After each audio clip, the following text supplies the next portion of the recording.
আসসালামু আলাইকুম প্রিয় ভিউয়ার্স, আশা করি সবাই ভালো আছেন। আলহামদুলিল্লাহ, আল্লাহর রহমতে আমিও ভালো আছি। আপনাদের সাথে আছি আমি আবু সালে নুমান, সহকারী শিক্ষক, রামপুর সরকারি প্রাথমিক বিদ্যালয়, ছাতক, সুনামগঞ্জ। ভিউয়ার্স, আজকে আমি আলোচনা করব দূরত্বের কারণে সরকারি প্রাথমিক বিদ্যালয়ের শিক্ষকরা কিভাবে বদলির জন্য আবেদন করবেন।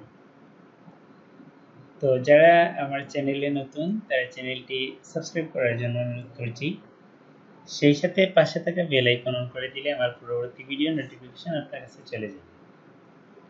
চলুন ভিউয়ার্স, আমরা দেখে নেই কিভাবে দূরত্বের কারণে সরকারি প্রাথমিক বিদ্যালয়ের শিক্ষকরা বদলির আবেদন করবেন অনলাইনে। ভিউয়ার্স, আপনারা সবাই অবগত আছেন 2022 সাল থেকে সরকারি প্রাথমিক বিদ্যালয়ের সকল শিক্ষকের বদলি অনলাইন করা হয়েছে। তো অনলাইনে কিভাবে আবেদন করতে হয় বদলির জন্য সেটা আমি দেখিয়ে দিচ্ছি। প্রথমে আমরা যে কোনো একটা ব্রাউজার ওপেন করব। আমরা ব্রাউজার ওপেন করে অনলাইনে আবেদনের জন্য যে ওয়েবসাইটে যেতে হবে সেটা দুইভাবে যাওয়া যাবে। একটা মাধ্যম হলো dpe.gov.bd, এই লিঙ্ক থেকে।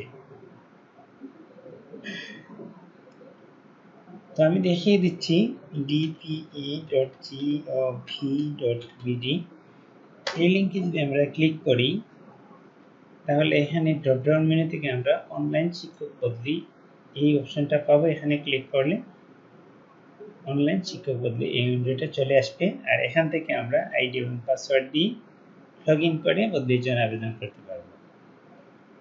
ভিউয়ার্স, এই হচ্ছে একটা পদ্ধতি। আর আমরা যদি চাই সরাসরি ডিপিও ওয়েবসাইটে না ঢুকে সরাসরি বদলি লিঙ্কে প্রবেশ করতে, তাহলে আমরা সার্চ বারে লিখব myschools.eis.dpe.gov.bd/login, এন্টার প্রেস করব। সরাসরি অনলাইন শিক্ষক বদলি এই পেজে চলে আসব।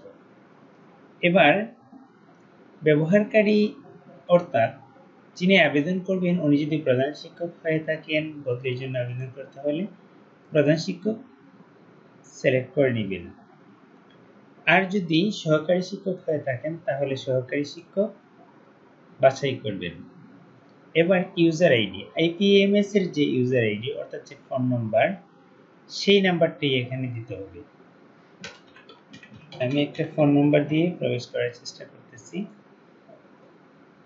এবং আইপিএমএস এর যে পাসওয়ার্ড দিয়েছিলেন শিক্ষক, সেই পাসওয়ার্ড দিয়ে লগইন করবেন। এবার আইডি এবং পাসওয়ার্ড দেওয়ার পরে এই ধরনের একটা ইন্টারফেস দেখতে পাবেন। এখানে প্রথমে দেখাচ্ছে যে বদলির সময়সীমা কয়দিন আছে, কত ঘন্টা, কত মিনিট, কত সেকেন্ড আছে উপরে।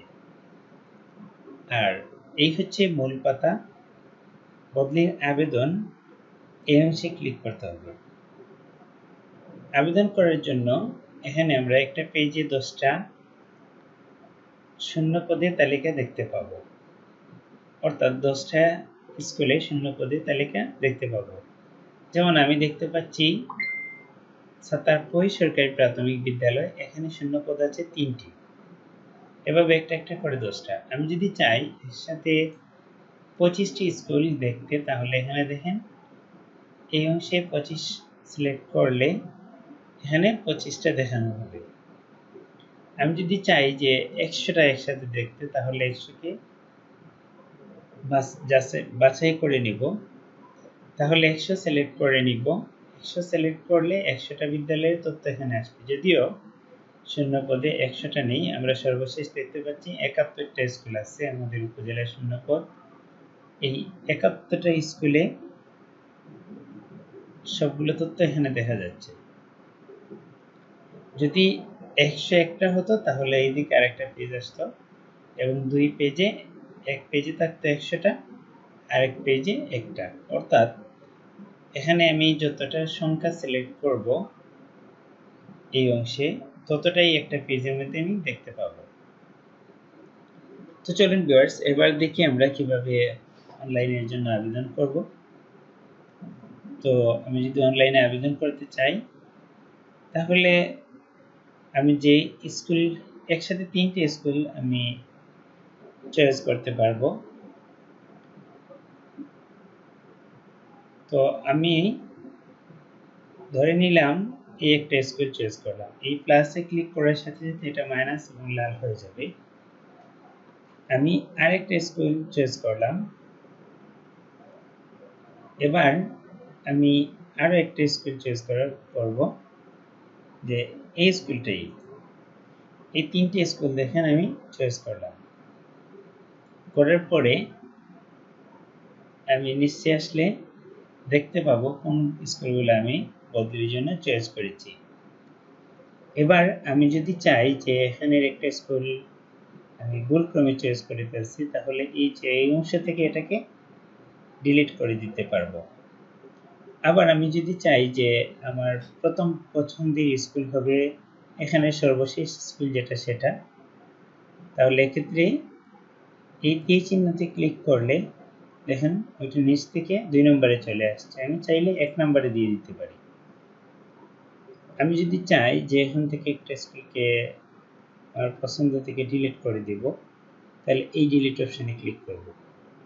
আমি যদি চাই এই স্কুলটাকে উপরে নিব, দেখেন এটা এখানে ক্লিক করলে উপরে চলে গেছে।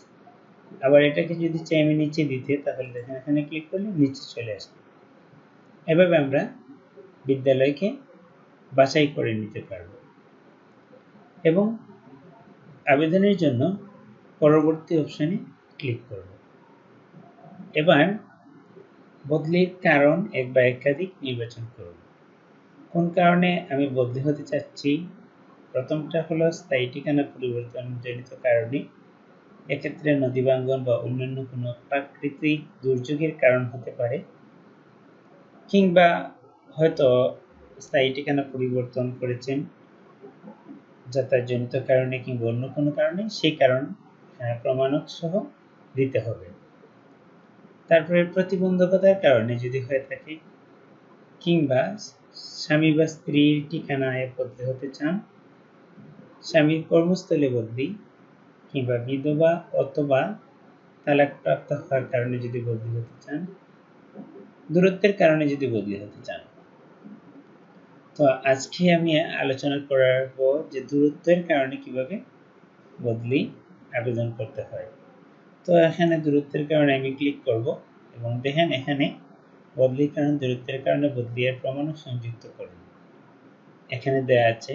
এবং আরেকটা বিষয় যেটা বাসস্থান থেকে বিদ্যালয়ের দূরত্ব, আমার বাসস্থান থেকে বিদ্যালয়ের কতটুকু দূরত্ব আছে তা এখানে সিলেক্ট করে নিব। এবার পরবর্তী অপশনে ক্লিক করব।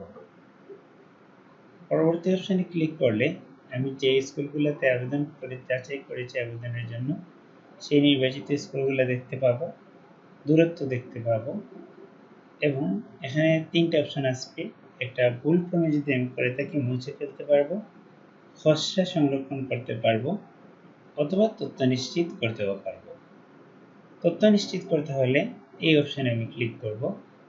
করার পরে দেখা যাবে যে আমার আবেদনটা ওকে হয়ে গেছে। এবার আমি চাইলে এখান থেকে প্রিন্টও করে নিতে পারবো। এবার যদি আমি আমার প্রিন্টারকে সিলেক্ট করে প্রিন্টে ক্লিক করি, তাহলে আমার আবেদনটি প্রিন্ট হবে। আমি যদি চাই যে পরবর্তীতে প্রিন্ট করব, সেভ করে নেব, তাহলে এই অপশানে ক্লিক করে সেভ অ্যাজ পিডিএফ এই অংশ সিলেক্ট করে নিব এবং সেভে ক্লিক করলে লোকেশন চাইবে আমি কোথায় প্রিন্ট করতে চাই, সেভ করতে চাচ্ছি, আমি লোকেশন দিয়ে দিলে এবং যদি চাই এখানে নাম পরিবর্তন করতে ফাইলের, অথবা যে নাম আছে সেই নামে, তাহলে সেভে ক্লিক করলে সেভ হয়ে যাবে। এবার জমাদানের জন্য এখানে ক্লিক করব।